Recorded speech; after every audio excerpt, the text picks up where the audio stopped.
What is going on, everybody? This is Jay here from Maji and Jay. Today I'm super excited because I finally got the drone that really resembles the Mavic Pro, and I've been following this drone now for the past month or so, and finally I was able to get one thanks to gearbest.com. They are selling this particular drone for only $53.10. Now, even though on the box you guys can clearly see that the brand is Visual, on their website it is actually called Tianqu. Is right there, and the model number is the XS809HW, W standing for Wi-Fi. This one also comes with the auto hover, which means that you can just press a button and it'll start flying by itself.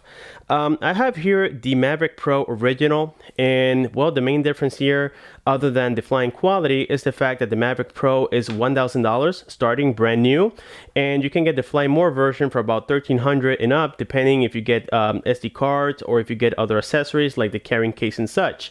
In my case, I bought this one pre-owned already, and I got it with 4 batteries, the carrying case, extra propellers, and pretty much the Fly More Plus version, and I got it for only $1,000 just because of the fact that it was pre-owned. So I got a pretty nice deal. So on here, you can see the drone. Also, we have the transmitter, and the transmitter has the ability to hold a very big phone. As a matter of fact, this is the Mi Max 2, and this is the phone that we're going to be using as an example to test the Wi-Fi transmission between the camera and the smartphone itself. So this is really cool, guys, and for that price you really can't beat it. Other than this, just look at the reviews. It has 4.8 stars out of 5. That's absolutely crazy, and a lot of it has to do with the ease of flight on this particular drone, and also the fact that, well, it is only $53. That's really cheap. So getting a look here on the other side of the box, we're going to find some of the features that this drone carries, and of course we have an app so that we can use it with the Wi-Fi transmission. Also, we have Headless Mode. It has auto hover, like I explained before. It has built-in camera. Now the camera is only about a 2 megapixel sensor, so don't expect anything crazy. It comes with a USB charging port. We have 3D flips. It has 3 different speed modes. It comes with a built-in gyro, and also it does have a remote control that has the 2.4 gigahertz capability, so it's going to fly about 150 feet up in the air. Nothing crazy, but still, guys, is a very nice alternative for the Mavic Pro. If you guys really want it and you don't want to spend all that money, this is going to give you somewhat of an experience, but it's never going to be exactly the same, of course. We cannot expect that. It is a 4-channel drone, so that's really neat. And then inside here, you're going to find exactly what comes inside of the box. So there you can see it. We have the folding drone already. It doesn't fold the same way as the original Mavic Pro. And this is the drone itself. Let's go ahead and do here a brief comparison. Of course, my Mavic Pro is already opened up, but at least we can compare right there how different they are body-wise. Okay, let me go ahead and, just for demo purposes, fold the Mavic Pro so that way you guys can get a better idea on how different they are when they're folded. So there we can see. All right, the system is not the same, but when they are fully open, they look even more similar. Okay, now here we have the remote controller, and the first thing we can see here is the bracket. The bracket seems to be a little bit fragile, so I would definitely recommend that you guys are very careful with it. Don't try to force it too much because you can break it very easily. Remember, guys, that this is only a $53 drone, so the quality is not the best, but it is functional, and it does have the ability to fit a big phone like the Mi Max 2. Also, we got here the key for takeoff and landing. We have a start and stop button. If you press it, the props are going to start spinning. If you press it again, it'll stop it. So I think that just adding the stop one really kind of gets people confused, especially myself. I had to read the manuals a couple times until I figured that this was also a start button. Then we have here the power key. Also, we have the dedicated camera button. We have the dedicated recording button. We have the headless mode button, and also the auto return button here, which really doesn't work that well because remember, this thing doesn't have built-in GPS. So it's going to try to just do the best to land, but sometimes there could be an item in the way and it's not going to detect it like we will see on the Mavic Pro. Then we have here the hovering sticks. This one is to take off and also land. This one is to go forward, backwards, and from side to side. And then towards the top here, we have the speed button. It has 3 different speeds, as I explained before. And then on the other side, we have the 3D flip button. And that's pretty much all we see on this remote controller. Then on the back side, it's going to require 3 AA batteries. I would definitely recommend something like Energizer or Duracell. So inside of the box here, we're going to find some extra propellers, which is really neat. We have the charging USB port or the USB cable. We have a little screwdriver so that we can remove the back cover on the transmitter itself for the batteries. Then we have here some prop guards, which is really neat. Now, I don't install them, and they are very easy to do so. They don't require any screws because they are basically a clip-on style, and it's very easy to take them apart as well. So I don't use them because it adds extra weight to the drone, and the battery is going to deplete faster. Also, we got inside here the manuals. Now, the manuals is really important that you guys keep them around because they do have the QR code to make it easier to find the application for the drone. They are here on the last page, and it comes for iOS and also Android. Now, this one here says 360. I'm not sure exactly what this is for. I'm assuming that it is for some sort of 360, I don't know, maybe camera or something. I'm not sure exactly what that is, but the one that I use is the one for Google Play. So the manuals are very straightforward. They explain how to connect the battery, how to turn it on, how to pair it. And of course, I'm going to just provide that information in a much simpler way. So there we have it for the manuals. Inside of the box, we have nothing else. Actually, one more thing that is located inside of the drone is the battery. This is a 900 milliamp battery, 3.7 volts, and it has the ability to last about 8 or 9 minutes at the most. And if you're recording, it's going to last about 6 minutes, so it's not going to be that long. I would recommend that you guys buy maybe a spare battery if you want to fly a little bit more. I would say get like 2 more from the website. I believe they are like about $5 or $6 directly on the GearBest website. So make sure that you guys, if you want to fly more, get at least 2 more batteries and you will be a lot more satisfied. It does take about 45 minutes to an hour to charge it, so it's not really that long. And well, they last a decent amount of time considering how affordable this thing is. So there we have it, guys, for the content. Let's talk a little bit more about the drone. So first things first, let's go ahead and open here the arms of the drone so that way we can compare how close it looks to the real deal. So now we can tell, guys, that it looks quite similar, with the exception that we do not have the power buttons located on the top. It's going to be located on the bottom side, but I do appreciate this because most economical drones out there don't have a power key. They just turn on when you plug in the battery, something that I don't like. And also, we do not have here the battery indicator, something that would have been nice, but for the price we really can't get that picky. The motors are non-brushless motors, and on the original we do have brushless motors. We do have here some lights on the front side. They're going to be green color, and on the back they're going to be red. Then here we can see that we can install an SD card as well, and it could be up to 64 gigabytes. It is recommended if you guys want to save your recording because the application does not save it automatically on your smartphone. Something that would have been cool. Then on the front here we have a 2 megapixel sensor camera, and these 2 little red dots that you see are actually lights. They're not going to be sensors like we see on the original Mavic Pro.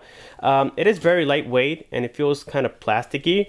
But that is expected, guys, and actually I do prefer this because if you crash it or for some reason you ran out of battery in the air and this thing goes straight down, most likely it's not going to break. Maybe you're going to have a broken propeller, but that's about it, because being such a lightweight drone is going to make it a little bit more durable. Then we got here the little slot for the battery that I showed you guys before. All you have to do is just slide it in likewise, and that's pretty much it. So now what we're going to do next is go ahead and turn it on. For some reason, and it's kind of weird, you start turning on here the drone itself before turning on the transmitter. So let's go ahead and get started with this. There we go. And as I said before, on the front side here we have the 2 green lights, and on the bottom are red. Then what we do next is turn on the transmitter likewise. So to pair it, first of all, you must move the left lever towards the top once. It's going to beep, and then after this you grab the 2 levers and move them towards the bottom on the middle side likewise. And now the drone is going to have solid lights once it is all connected. And let me move here the Mavic Pro briefly so that I can show you guys exactly how it starts. So there we go. So to start the motors, you press here the key that says stop. It should have said stop and start or start and stop, but it doesn't say it, so you will just press it. And then after this, you will press this button to start taking off, or you can simply use the left lever to do so, which is a really cool feature. And then here we can control the speed. Right now we have it on speed 2. When it beeps 3 times, that means that we have it at the max speed. And if it beeps 1, that means that we have it on the slowest speed. So that's really cool as well. The next, what we have here is the bracket that I was mentioning before. So all you have to do is grab your smartphone. In this case, we're using the humongous Mi Max 2 as an example. And I failed. Let's try that again. There we go. And this is how it will look with the smartphone attached to it. So now what we're going to do next is pair with the camera. So now with the Mi Max attached to the transmitter, the next thing you must make sure is that you remove that film that comes in the front of the camera, and after doing so, you scan the QR code that are located inside of the manuals, and then it's going to give you this application. It is called XSW UFO, and this is the one that will connect to the camera via Wi-Fi. Now before you get here, even though I have already done it, you must go into your settings, and you must go into your Wi-Fi settings and then connect to the Wi-Fi that says Wi-Fi UFO F905D8. This is the one that you want to be connected to, and then after doing so, you can go ahead and open the application, click on play, and then this will turn on the camera. So there we have it, guys. So this is the front-facing camera that I was talking about before. It's about 2 megapixels, and it does a pretty decent job recording, considering that this is only a $53 drone, but it doesn't have optical image stabilization, and we really can't expect that from this little drone, but it is functional. Now, something that we cannot use so far on this application is the Wi-Fi remote. It doesn't work, so I can move this thing all day long and it's not going to work, so for that reason I keep it off. And even starting the motors here, if I do so and I start hovering, it's not going to do anything. I already tried it multiple times and it doesn't work.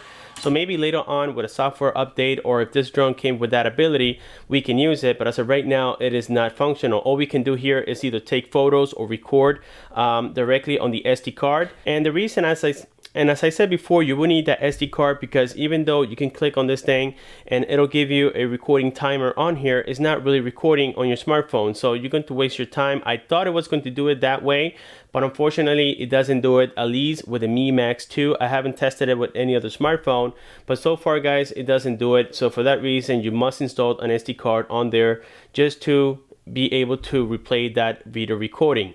So now what we're going to do next is go ahead and head to the park. We're going to test this baby out, and hopefully you guys will like it.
Alrighty guys, so there we have it for the unboxing and the review of this Mavic Pro lookalike drone. And let me tell you that even though it doesn't have the best camera recording out there nor the best range, it is still very cool for the price. I'm pretty sure that many people will have a lot of fun with this thing as it is very easy to fly. And overall guys, I have to give it an 8 out of a 10, and the reason I don't give it a perfect scoring is because of the fact that the camera is a little bit beyond poor when it comes to recording, and that also the Wi-Fi transmission doesn't work at its best. But I'm pretty sure that maybe this company can create something even better later on with a lot more features. I do like the fact that this one has 3D flips, that it has auto takeoff and many other great features, so I do appreciate that, and I think that for $53.10 is absolutely amazing. With this being said, if you guys have any questions, just don't forget to comment below. Please like this video, subscribe for more. Thanks for watching, and I'll see you guys on my next one.